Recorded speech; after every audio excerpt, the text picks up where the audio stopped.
There are no real friendships in Hollywood, only alliances of convenience.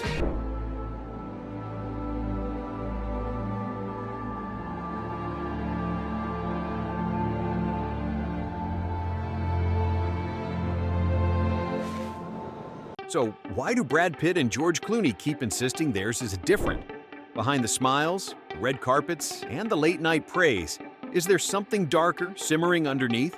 Why did Pitt once admit he's always cautious around Clooney? And why has Clooney avoided mentioning Pitt for years? Could their so-called golden friendship be nothing more than a carefully staged illusion? In a town built on power and image, someone always stands in the spotlight, while the other fades quietly into the shadows. The question is, who's really pulling the strings? Stay tuned, and together we will decode the curtain behind this friendship.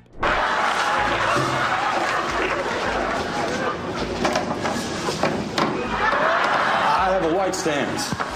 Every myth begins somewhere, and for George Clooney, it began far from the glamour of Los Angeles, in the quiet, rolling hills of Kentucky.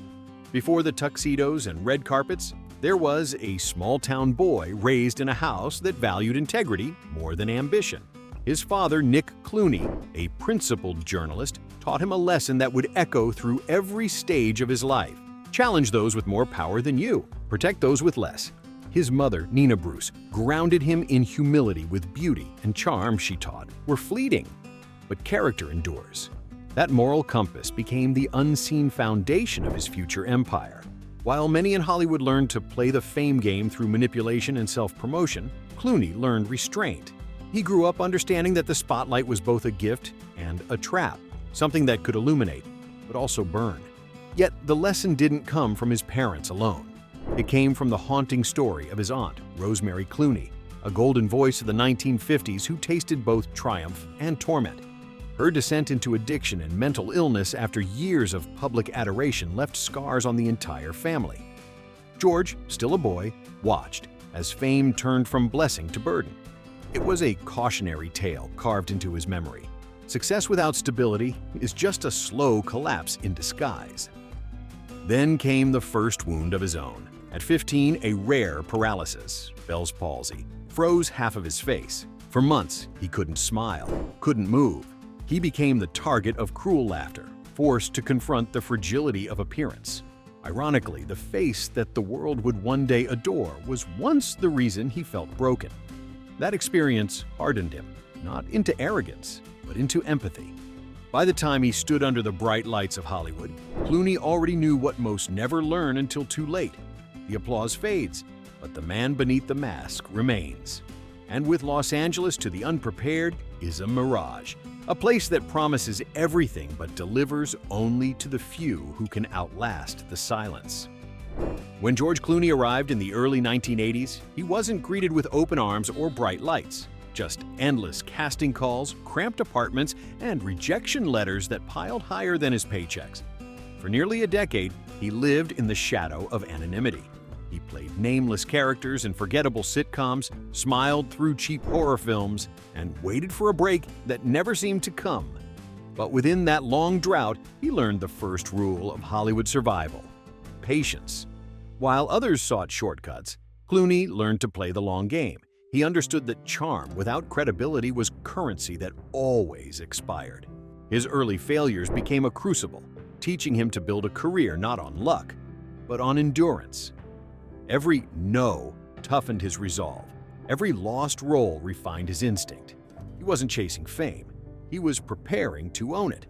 Then in 1994, everything changed. ER premiered and the world met Dr. Doug Ross, a rebellious pediatrician with a conscience as turbulent as his charm. Clooney's performance wasn't just good television, it was a cultural moment. The character became the heartbeat of the show, and Clooney, almost overnight, became a star. His face filled magazine covers, his name topped producers' lists, and people declared him the sexiest man alive.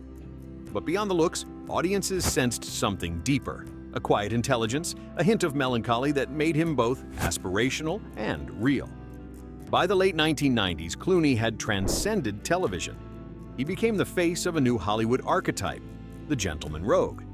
Out of Sight with Jennifer Lopez proved he could command the big screen.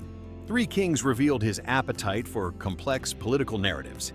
Then came Ocean's 11, 2001, the film that cemented his status as modern royalty.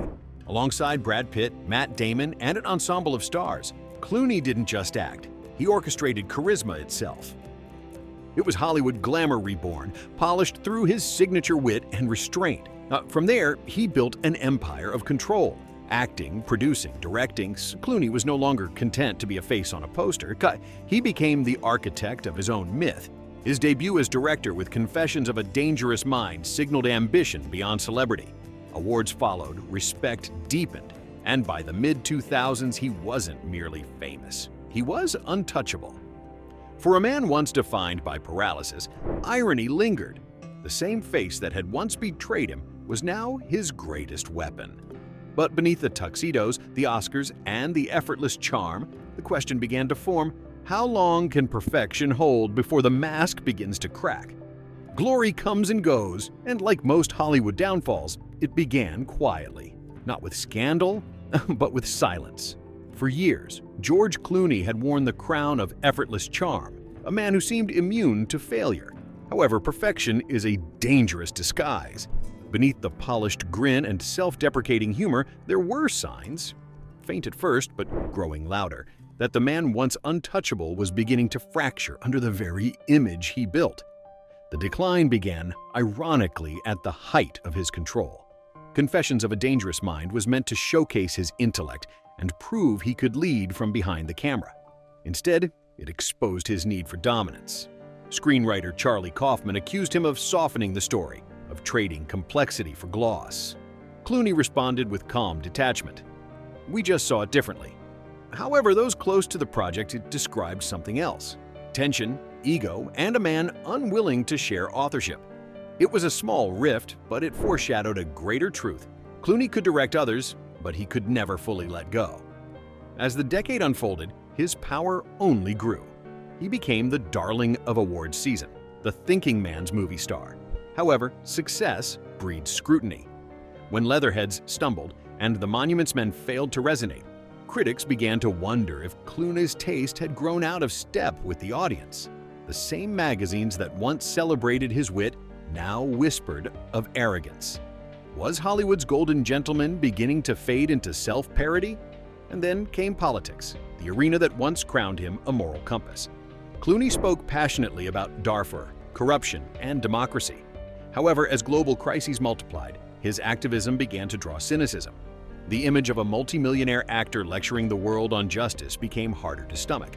When he was arrested during a protest outside the Sudanese embassy, the photos divided opinion.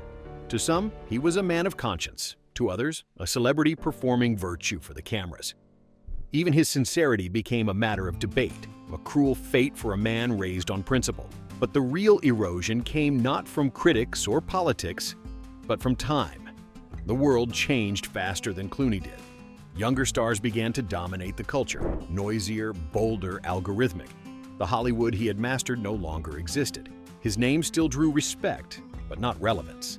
The effortless cool of Ocean's 11 felt distant in an era of TikTok virality and superhero franchises. However polished his image remained, the ground beneath him had shifted.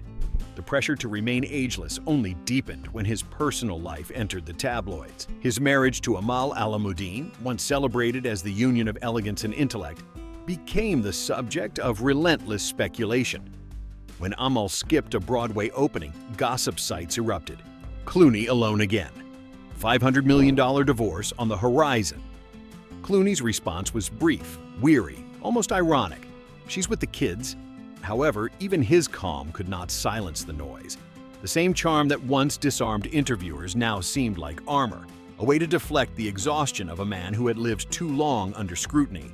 Meanwhile, his oldest friendship, with Brad Pitt, became both shield and target. Their bond, once a symbol of loyalty, was recast by the tabloids as rivalry. Every shared smile was dissected, every absence magnified. When Pitt's divorce made global headlines, Clooney learned of it live on air. His stunned reaction, "I didn't know that, it's sad," went viral. However, the public's curiosity wasn't sympathy, it was hunger.